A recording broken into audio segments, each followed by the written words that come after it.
朴南希朴老师入场。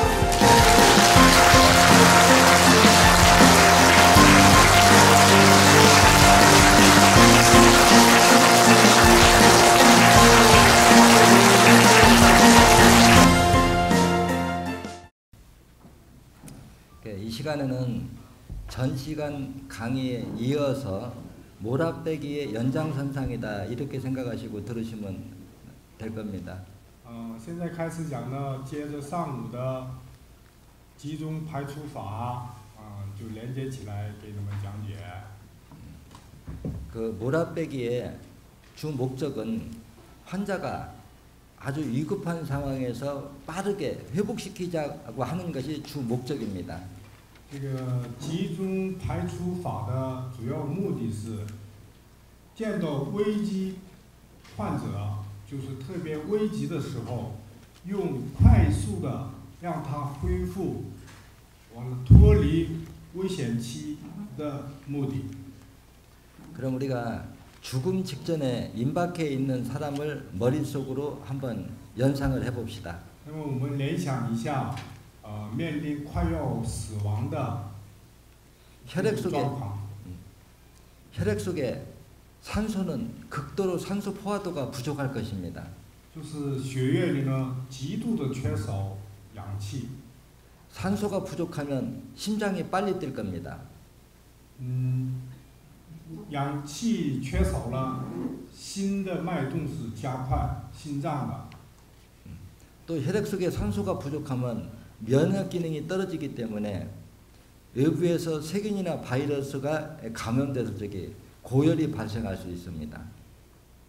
血液里缺少氧气的话，就是降低了免疫力。那么外部的细菌呢，这种感染很容易感染，这样的话引起高烧。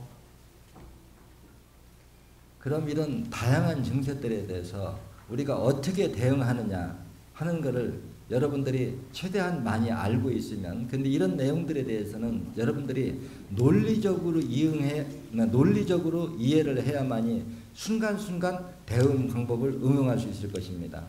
所以呢，我们平时呢，应该很彻底的、清楚的掌握这些理论知识，在瞬间以多变的状况里，有随机的运用这些理论知识给对应。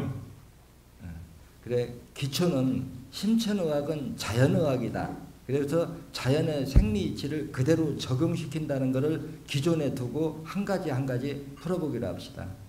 但呢，必须我们讲究原则，新田医学的原则，它是尊重人体自然生理法则的，坚持这种原则的基础上，按照这个丰富的理论知识一一的相对应，应该是这样的。 면역 기능이 떨어짐으로써 외부에서 세균이나 바이러스가 우리 몸에 침투했고 우리 몸의 항체와 싸우는 중에 고열이 발생했습니다. 이러한 환경을 우리 방법으로 대응할 수 있는 방법은 어떤 방법이 있을까요? 免疫力降低的话，很容易被外部的细菌感染和攻击。那么这样呢，人体呢自动的就是自动反应，反映出一种生出一种抗体，这样造成这种的环境。这个时候呢，我们应该怎么去正确的对待对应，我们得考虑一下。 우리 인체를 지키는 항체 백혈구는 처음 태어날 때부터 바닷물의 염분 농도인 0.9%의 염분 농도에서 진화를 하였고, 我们人体身上的一种抗体呢，就所谓的白血球呢，它就是原本就是存有像海水里盐度0.9的盐度，它有这特性，自己的这种特性。 우리 몸에 침투한 세균이나 바이러스는 민물처럼 염분 농도가 낮은 곳에서 진화했다는 것은 상식입니다. 所以侵入到我们身上的这些细菌呢，它是好比像在淡水里从低盐水增多的这种现象。 염분 농도가 낮은 곳에서 진화한 생명체는 갑자기 염분 농도를 높여주면은 죽거나 아니면 힘을 쓸 수 없는 무기력 상태가 될 수밖에 없습니다. 生存于淡水的鱼也见到海水的话，容易死掉一样。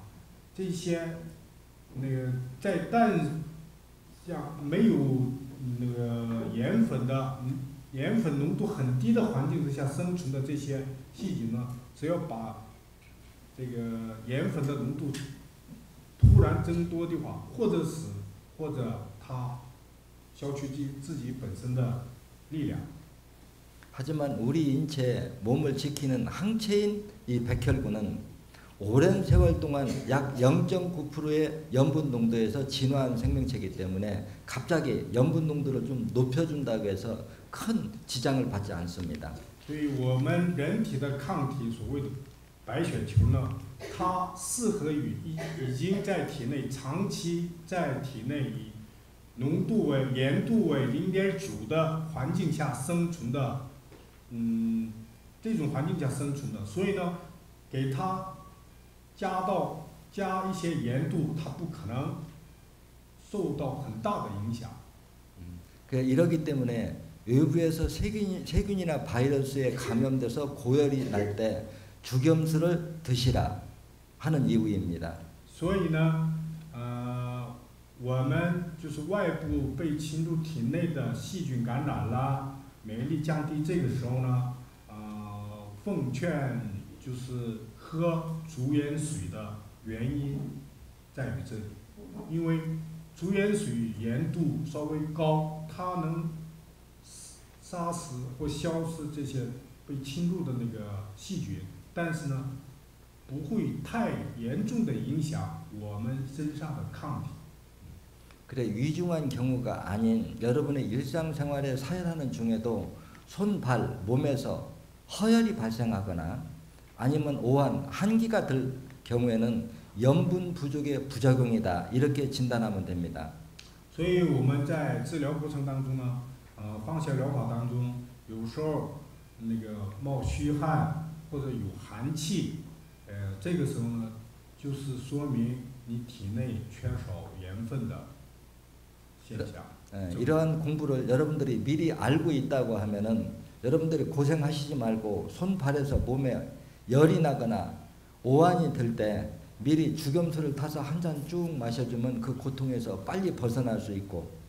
所以事先要了解这种知识的话，手脚发热，完了以后那个有冒冷汗、有寒气，这个时候呢。 喝点竹盐水，那样的话很平静下来的。 그래 죽염수 마시는 방법에 대해서 제가 높아지면서 한 가지 정리를 해주고 싶습니다. 关于怎样喝竹盐水是最适合，就简单的跟你们讲解一下。 사열을 하지 않을 때는 알주겸을 혀로 녹여서 먹어도 무방합니다. 就是不是在放血。 疗程当中呢，把这个竹盐水呢，用那个舌头给它融化一下，喝也无妨。 하지만 사열하는 동안에는 꼭 죽염수를 물에 타서 죽염수를 만들어서 드시라. 이것이 정답입니다. 但是呢，在放血过程当中呢，必须是把这个竹盐水用水融化喝液体。 왜 이렇게 해야 되느냐 하는 이유는 간단합니다. 우리가 알주겸을 꾸준하게 먹으면 우리 몸속에서 신장이 수분을 이용해서 염분 농도를 항상 스스로 0.9%에 맞추기 위해서 소변으로 땀으로 끊임없이 바깥으로 배출되기 때문에 일정 수치 이상은 염분 농도가 올라가지 않습니다. 所以这个的原理呢，为什么这样呢？如果直接吃这个盐粒儿的话，竹盐那个粒儿的话，它本身的肾脏这块呢，为了溶解，让它变成适合于0.9盐度，所以呢，那个汗水或者用着尿这种水分来稀释它，让它变成0.9，所以呢，希望是用水稀释以后喝。 그런데 죽염수를 타서 마시게 되면 일시적으로 혈액 속에 염분 농도가 갑자기 올라가면 염분 농도가 비정상적으로 높아진 상태에서는 외부에서 들어온 세균이나 바이러스는 무기력해질 수밖에 없고 이 무기력해진 상태에서 우리 몸의 항체인 백혈구들은 침입 세균이나 바이러스를 잡아먹어라 하는 게 죽염수를 마시는 목적이기 때문에 그렇습니다. 所以喝用竹盐水用成液体用水稀释完了喝的话，突然体内增多了盐度，这样的话能杀死或降低侵入的细菌的细菌，同时呢，对这个我们的抗体适合于0.9浓度，对它没有影响，它也能起到侵蚀这个细菌的白血球起到抗体这种作用，正常的效能。 예, 이해가 됐습니까? 理解了吗？ 예. 그래 이제 그 다음에 우리가 고열이 난다고 하는 의미 자체는 외부에서 침입한 세균이나 바이러스와 우리 몸의 항체가 서로 전쟁을 할 때 우리 몸에서 고열이 나는 것입니다. 所以我们就是体内发高烧的时候呢，这个是什么状况呢？外部侵入了细菌，我们自有的抗体白血球和细菌互相战争，就是互相打架的时候，就是发高烧。 네, 여러분들이 평소에도 종기가 나는 부위에다가 손을 대보면 다른 부위보다 월등하니 거기가 온도가 높은 거를 손으로 대봐도 알 수 있을 것입니다.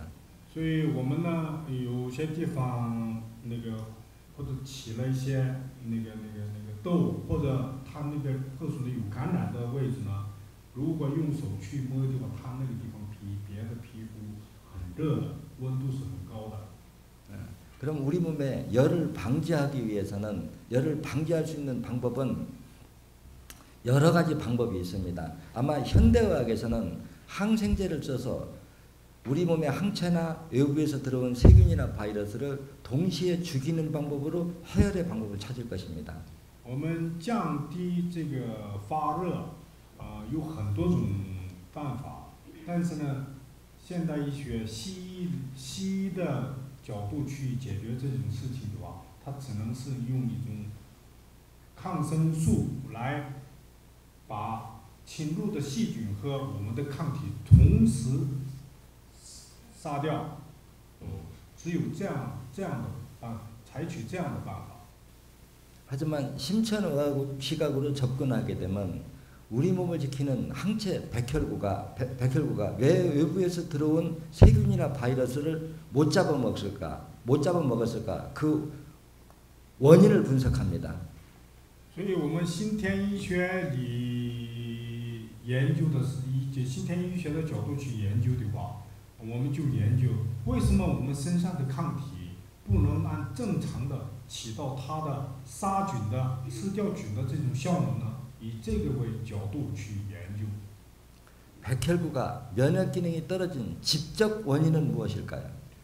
就是白血球自己本身的免疫力降低的直接性的原因应该是什么呢？ 혈액 속에 산소 포화도가 떨어진 것이 직접 원인입니다. 就是因为血液里缺少氧气，极度缺少氧气的原因。 그럼 혈액 속에 산소 포화도는 왜 떨어졌을까요? 那么为什么血液里为什么缺少氧气了呢？ 혈액 속에 산도가 높기 때문에. 因为血液里酸度增强了。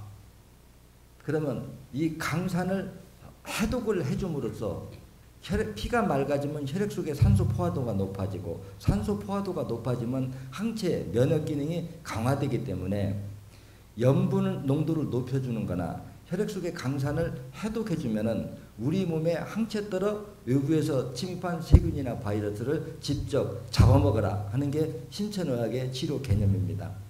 新田医术的角度的这种治疗的理念是，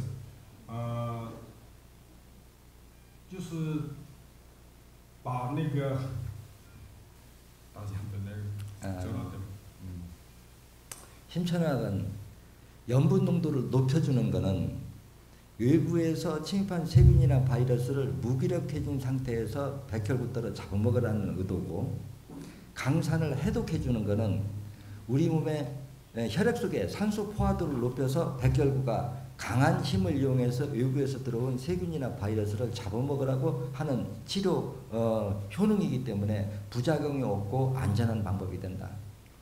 所以新田医学的角度去面对这件事情的那个2点是：一个把强酸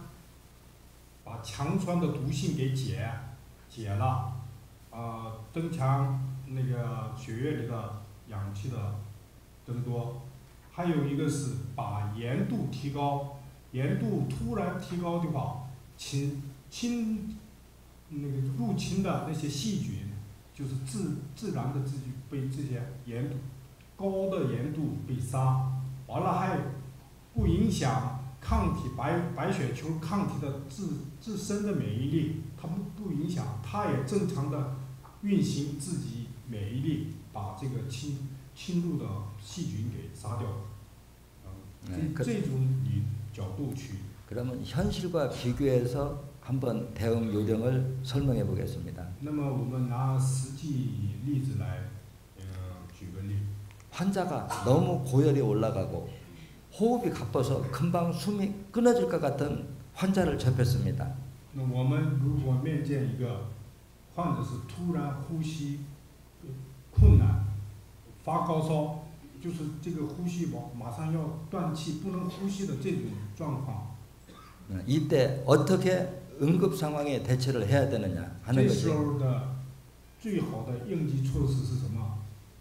그러면 강산해독제를 복용하고 죽염수를 마시고 8번, 5번, 30번을 서열하면은 과연 열도 떨어지고 호흡이 정상으로 돌아올 수 있느냐 이것이 문제겠죠. 那么这个时候呢，我们就是把吃一些解强酸毒的这种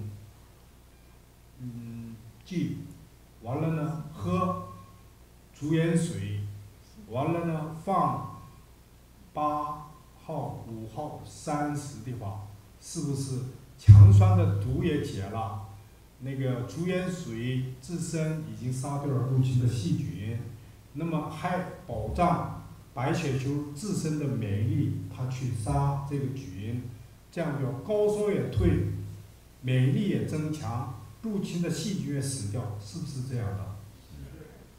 그러니까 항생제의 살충 기능으로 인체에 부작용을 남기지 않고도 죽염수, 강산해독제, 사열만으로서 호흡이 가쁜 것, 고열이 나는 증세를 우리 방법으로도 처리할 수 있다. 이 얘기를 설명하는 거죠. 所以新天医学的理念是，先保障它没有副作用。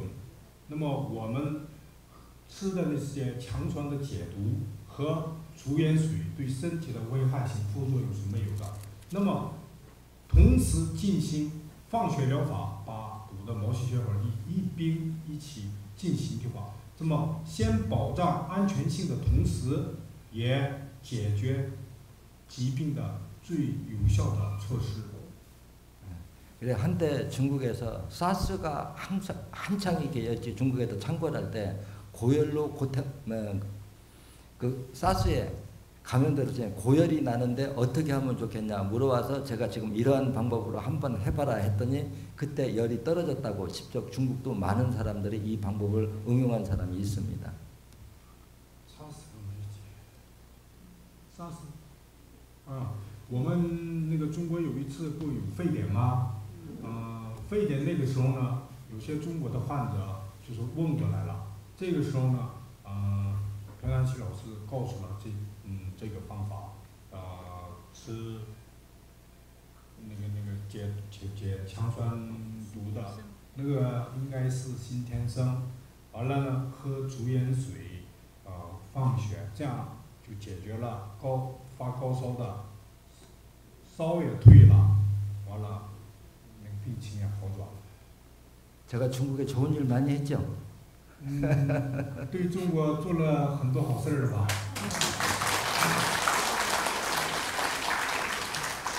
여러분들이 이렇게 응용 방법을 알게 되면은 다양한 증세에 이 방법을 적용시킬 수가 있습니다.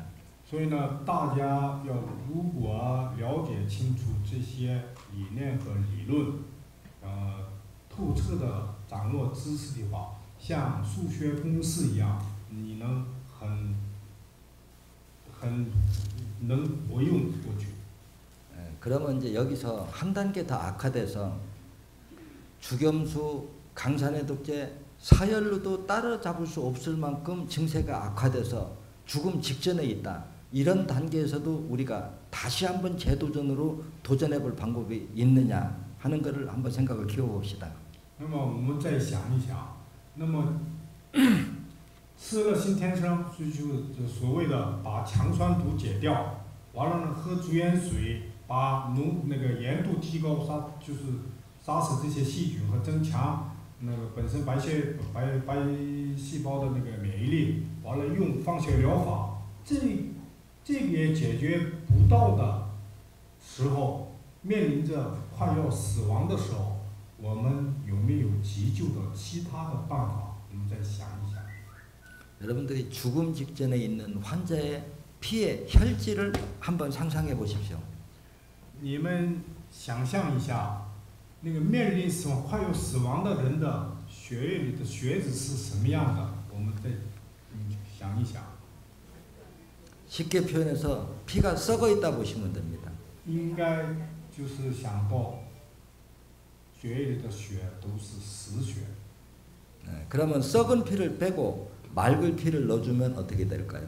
那么把这些死血全拿出来，换成输进一个鲜血的话，是什么样呢？ 부작용이 날 수가 없겠죠. 그래서 생명이 너무 위독할 때 잠시 그 생명을 붙들고자 붙들어놔야 일단 살려놔야 회복시킬 수 있는 시간이 필요하잖아요. 그래 이럴 때는 우리가 어혈을 썩은 피를 500cc 빼내고 맑은 피를 500cc를 넣어준다면 부작용이 날 수가 없습니다. 所以呢，特别死亡火急的时候，快要死亡了、断气的这个时候呢，就把这些死血500cc 放出来，完了输下鲜血500cc， 这样的话不可能起到有副作用。 그래 이런 내용 这是应急。 그래 이러한 내용들을 포괄적으로 정리해 놓은 게 바로 몰아빼기의 이 논문에 다 여기 적어 있는 내용들입니다. 제가 여러분들한테 설명해 준 내용들이요. 所以呢，从这些基础常识性的从知识点开始，累积了一系列的这些在论文上写到书本上的这些内容呢，都在书本里。 그래 죽음이 너무 임박하고 그럴 때는 수혈을 받을 수 있으면 받아라 하는 게 이런 뜻이 있기 때문에 그렇게 표현을 해주는 것입니다. 所以快要面临死亡，就是马上要断气，这个时候呢，就是也需要一种急救的办法是输血，能找到合适的那个一样的血的话，输血这个就是这个意思。 썩은 피를 500cc 빼내고 맑은 피를 500cc 넣어주고 썩은 피를 빼주고 맑은 피를 500cc를 넣어주고 이렇게 하면 혈액은 어떨까요? 시간이 지날수록 자꾸 맑아지겠죠? 所以一次把500cc 死血拿出来，又输进去，同时输进去500cc 的鲜血，这样反复的话，是不是血液的血是开始慢慢清净清澈了？ 그래 제가 가끔 이런 표현을 해주면은 수혈하는 피가 깨끗하지 못하잖아요 하면서 거부 반응을 일으키는 환자들이 종종 있습니다. 就是有时候建议这个办法的时候呢，有些人呢认为我被输进去的要输的这个鲜血不干净吗？不是，有这种就是拒绝的患者也有。 이런 환자들한테는 제가 그런 표현을 해줍니다. 이러한 표현을 해줍니다. 뭐냐면 당신 피가 외부에서 당신이 수혈받는 피가 아무리 더러워도 지금 현재 당신 몸속에 있는 혈액보다는 10배, 20배 깨끗합니다. 所以跟这些患者呢，就说外部输进来的血再脏再不干净不好，比你身上的实血好的100倍、1000倍。 이 말에 공감됩니까? 你们也会有共感吗？ 예. 그러면 어차피 이 시간은 중환자를 다루니까 암에 대해서 잠시나마 정리를 해드리고 싶습니다. 那么我们现在呢，开始关于癌症简单的讲解一下。 여러분들 암 하면 참 두려운 병이죠? 所以大家一听到癌，就是觉得已经被宣判死亡了，是吧？ 예. 근데 암에 대해서 정확히 알고 나면은 암은 그렇게 두려운 병이지는 않습니다. 其实要那个准确的知道癌的生成过程的话，其实不是那么可怕的病。 심천의학의 책을 보면은 암이 발생한 경우 수술을 아주 하지 말라 그래요. 어느 정도 암이 커 있으면 수술해도 무방하다 표현해요. 那个新田医学的书本里是怎么写的？如果发现癌的话，希望奉劝手术也可以呢，还是别手术？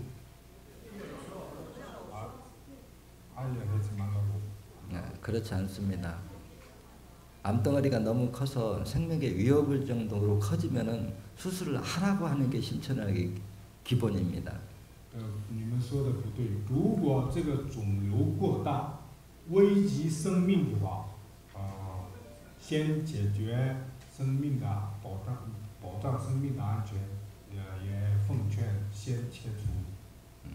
절대 해서는 안 된다고 강조하는 것은 수술한 후에 항암이나 방사선 치료를 하지 마라. 이거는 절대 금물이죠.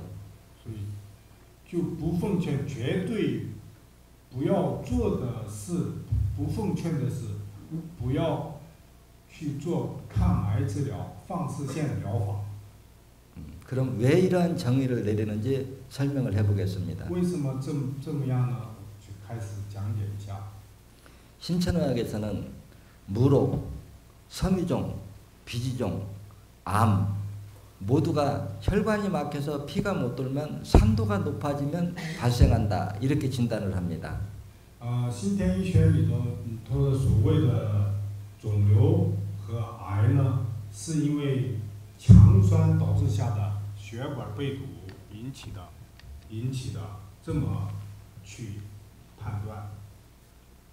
고인물은 흐르게 하면 맑아지듯이 암이든 섬유종이든 그 발생한 곳에 피만 잘 돌게 해주면 혈액은 깨끗하게 되어 있습니다. 所以积的水一样，如果让它流，它肯定是变为清澈的。所以你血液也是，你不管是长出了肿瘤和癌那个地方，因为是被堵了，没有鲜血不能流畅的通过，所以只要让鲜血通过这个长出的肿瘤的位置和癌的位置的话，自然而然，它就那里头的血液是变为清澈。 우리가 무록과 암의 차이는 피가 못 도는 그 환부 그 자리에 산도가 약하냐 높으냐 이 차이밖에는 차이가 나지 않습니다. 所以肿瘤和癌症的差别是，肿瘤的位置和癌的位置，只不过是酸度的强弱而已。如果那地方酸度弱，那是肿瘤；酸度强，那是变成是癌。 그 산도가 낮은 단계에서 섬유종이 왔고 산도가 높은 단계에서 암이 왔다고 하더라도 그 환부 쪽으로 피만 돌면은 치료가 되게 되어 있다는 거죠. 所以不管那个地方是酸度弱还是高，那个肿瘤的位置和癌的位置、癌细胞的位置，只要鲜血流过的话，它能治好的。 그 여러분들이 이 부분에서 이해를 해야 될 부분들은 암이 발생한 위치요. 암이 발생한 위치 그 암덩어리 내부에 있는 어혈이 외부에서 사혈을 해서 빠져나온다고 하면은 섬유종이 됐든 암이 됐든 가리지 않고 치료가 됩니다. 所以大家应该这么理解：如果有个癌细胞、癌的肿瘤这么大，那么里头的那个淤血，如果用放血疗法把里头的这个淤血能放出来的话，它肯定是会治疗的。 하지만 섬유종이 됐든 암이 됐든 발병한 안의 핵심의 어혈이 빠져나오지 않는다고 하면 치료가 되지 않습니다. 所以呢，显微性的和结石性的，就是发展到癌细胞以后，里头的淤血你放不出来的话，这个就是癌是治不了的。 하지만 그 안쪽에 섬유종이든 암이든 그 내부에 있는 어혈은 빠져나오지 않아도 그 주변에 있는 어혈은 틀림없이 딸려 나온다는 것을 이해를 하면은 암이 두려운 존재가 되지 않는다 이렇게 해석을 할 수 있는 거죠. 所以呢，肿瘤的位置和癌的位置，这个虽然里头的那些放不出来，但外部只要流鲜血的话，外部的这些淤血呢，肯定能放出来的。 그래서 암이 발생한 주변에 있는 어혈을 싹 빼내버리면 피 유속이 빨라지면 산도는 저절로 떨어진다는 거죠. 그렇기 때문에 수술로 이 암이나 섬유종이나 이 혹만 떼어내도 다시 재발할 이유는 거의 없다는 겁니다. 사혈을 해주면 재발을 막는 데는 충분하다는 거죠. 所以呢，先把癌细胞和肿瘤的外部把那个淤血 除掉，让它流血，鲜血流过去，这样的话，自然的降低那个外部的酸度。它弱酸的话，把这些用放血疗法放出来，那么自然而然这个在那个部位酸性减弱，完了把肿瘤或癌细胞给切除的话，继续做放血疗法的话，防止再复发癌症，这就解决问题了。 제가 진솔되게 그동안 경험담으로 얘기해주면 수술 후에 항암 치료를 받지 않고 우리 방법으로 재발을 막는 사혈을 한다고 하면은 거의 암 재발을 막는 게 97% 이상은 될 거라고 보고 있습니다. 以他20几年的临床经验来讲，只是切除了，完了用心田疗法、放血疗法治疗的话， 在复发的，防止复发的可能性是达到97%。 하지만 수술을 한 후에 항암 치료를 받았다 하면은 저는 사혈하지 말아라 이렇게 직접적으로 얘기를 해줍니다.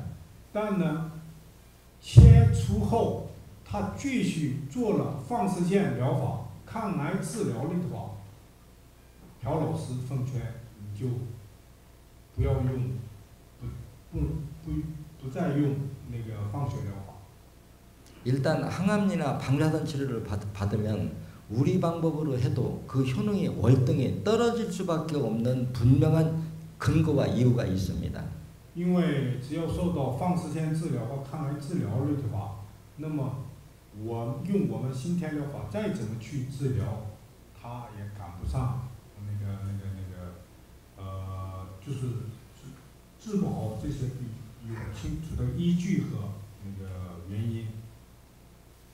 그러면 이것이 왜 안 되는지는 저는 나한테 묻지 말고 의사한테 질문을 하면은 의사 답변 속에 그 해답이 있다 이런 얘기를 자주 해줍니다.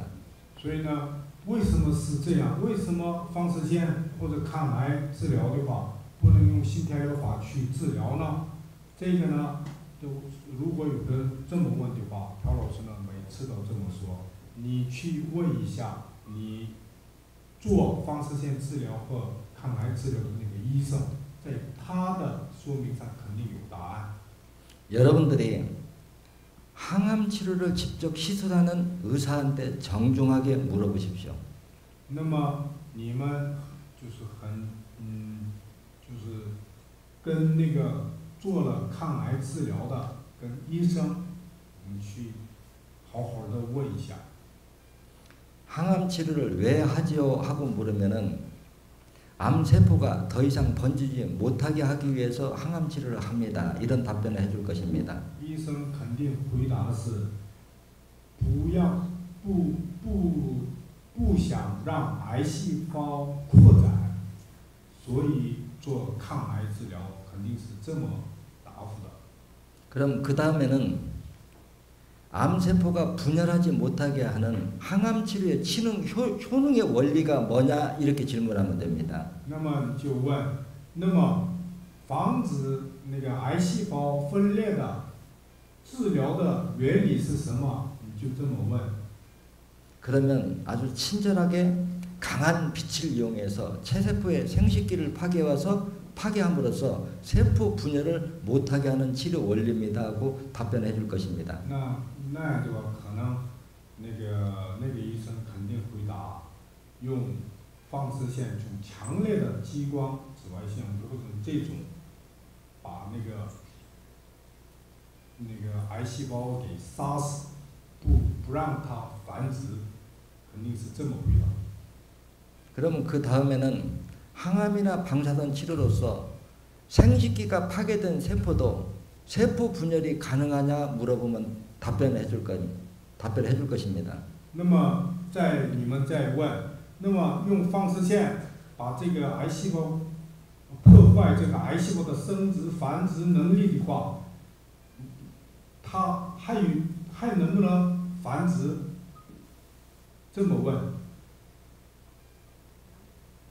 그러면 쉽게 얘기해서 그 체세포를 크게 확대해서 사람한테 불알을 까놓고 자식 놓으라고 하면 자식 놓을 수 있을까요? 所以说白了，体细胞已经把它的杀死了，它的自身的生殖能力和繁殖能力已经杀死了。就好比说是我们说那个举例来讲，那个叫什么驴啦，什么就是割，那就阉割以后让它生不出孩子一样，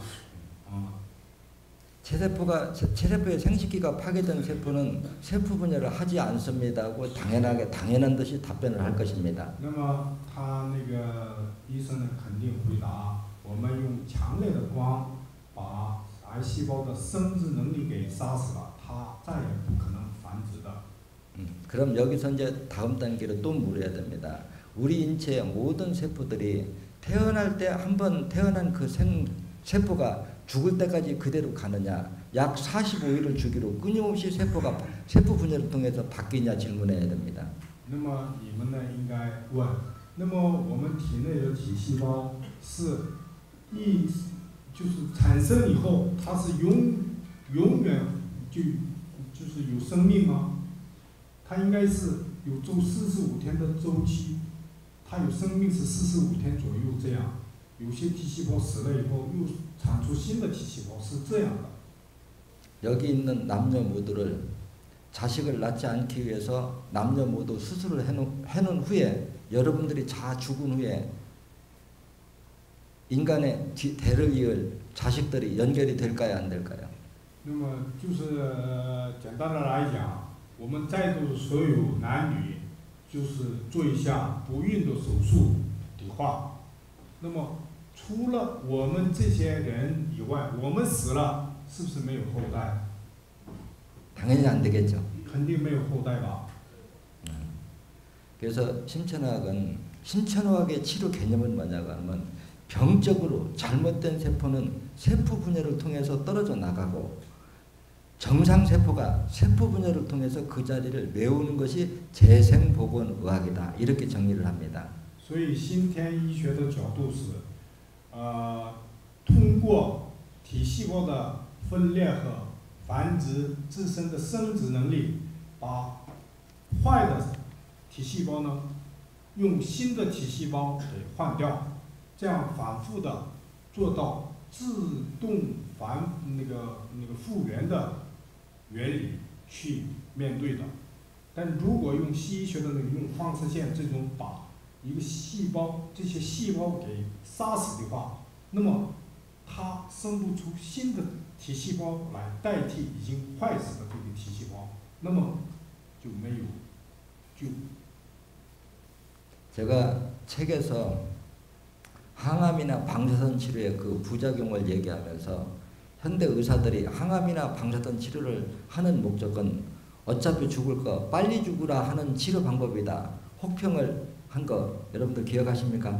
我在书本上写过，西医学里头用抗癌治疗、放射线治疗是等于是医生 跟患者说，反正是死，你早点死吧。跟这种意思一样，就这么我严厉的批评过，你们记得吗？ 저는 이런 얘기를 의사 앞에서도 대놓고 이야기합니다. 죽어도 책임질 일 없으니까 어차피 죽을 거 빨리 죽으라고 항암 치료하는 거 아니냐. 所以他们见到西医医生的话，就当面就这么讲。 你们是不是觉得他反正是快要死了，就早点死了，肯定是这不负责任的态度。 그러면 이제 암에 대해서 쉽게 정리를 해봅시다. 암에 대해서 쉽게 접근을 해봅시다. 일단 암으로 진단 받으면은 일단 서열을 먼저 해봅니다. 那么我们简单剖析一下关于癌的这些问题啊。 只要被诊断出是癌，那么我们呢先做一下放血看看。 그대로 암 세포가 없어지면 여러분들은 축복을 받은 것이 되는 것이고요. 先这么放血的时候，自然的就是癌细胞消失了或减少了，那么这个是幸运。 설령 암덩어리가 없어지지 않았다. 이럴 때는 수술로 암덩어리만 제거하고 심천의학으로 재발하지 못하게 할 수 있는 방법이 있다면 암이 그렇게 두려운 질병은 아니라는 걸 설명하고 있는 거죠. 就现在去想说明，那么那个癌细胞还存在不变小，那么用先天医学的 那个理论去放血这些，就防止再度复发，把原来的肿瘤或癌细胞给切除的话，那么这个癌是不是那么可怕的病，对吧？ 그래서 제가 한국에서는 이 공부를 배운 사람이 암으로 진단받고 수술을 할 상황이 되면 하는 방법을 설명을 합니다. 강산 해독제와 진액을 수술 일주일 전부터 먹고 수술을 한 후에 바로 강산해독제를 먹어라. 이렇게 처방을 하면은 의사들이 수술한 후에 깜짝 놀랍니다. 왜 놀라느냐? 다른 환자에 비해서 회복 속도가 엄청 빠르다는 거죠. 본인이 입을 딱 닫고 있어도요.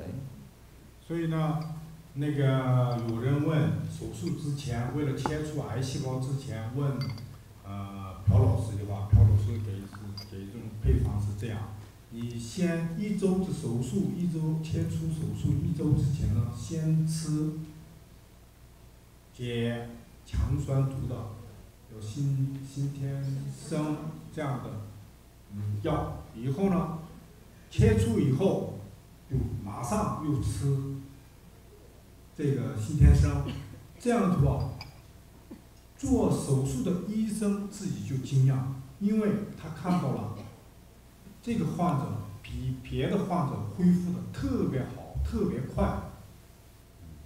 한번 여러분들이 머릿속으로 상상을 해보십시오. 상상을 해보십시오. 상상을 해보십시오. 那么为什么这样呢？大家也可以想象， 암은 피가 썩어서 오는 병입니다. 癌是因为血是死血造成的原因。 수술을 하기 위해서는 1차로 전신 마취해서 한번 데미지를 입히고 那个手术的话，第一次呢用麻醉药，所以呢也受到一次影响。 2차는 염증 생기지 말라고 항생제를 두더불어서 2차 데미지를 입히고 所以呢，他们西医学者为了防止感染，完了体内注入抗生素。 수술 후에는 통증이 오지 말라고 진통제로 3차 데미지를 입힙니다. 第3次呢，为了那个减少痛症，完了以后把注入镇痛药。那么 이러한 양리 기능은 신장과 간에 치명타를 입히기 때문에 수술 후에 혈액이 극도로 혼탁해질 소지가 아주 큽니다. 这些药物呢，直接对肾脏和肝功能起的特别大的影响，所以呢，血液呢浑浊，产出更多的淤血。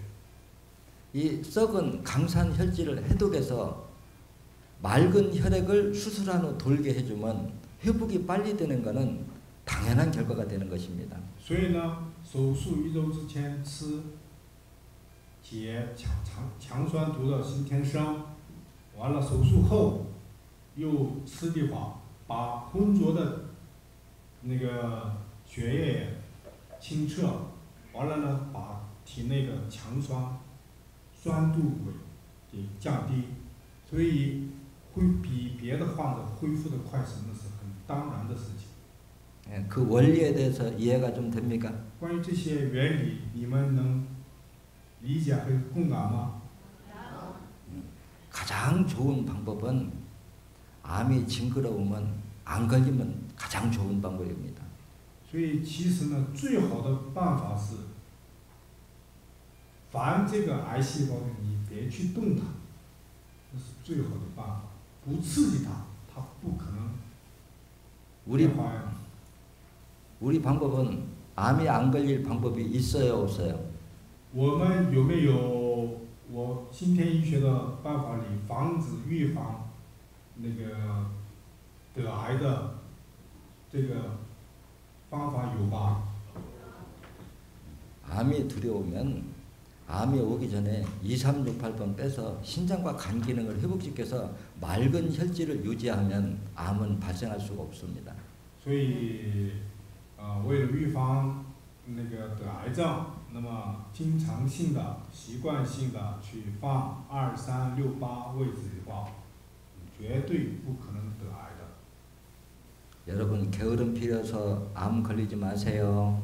所以大家不要因为懒惰，所以得癌。只有예, 시간이 다 됐다고 하네요. 조금 쉬었다가 또 다음 강에 이어가겠습니다. 休息10分钟，再继续。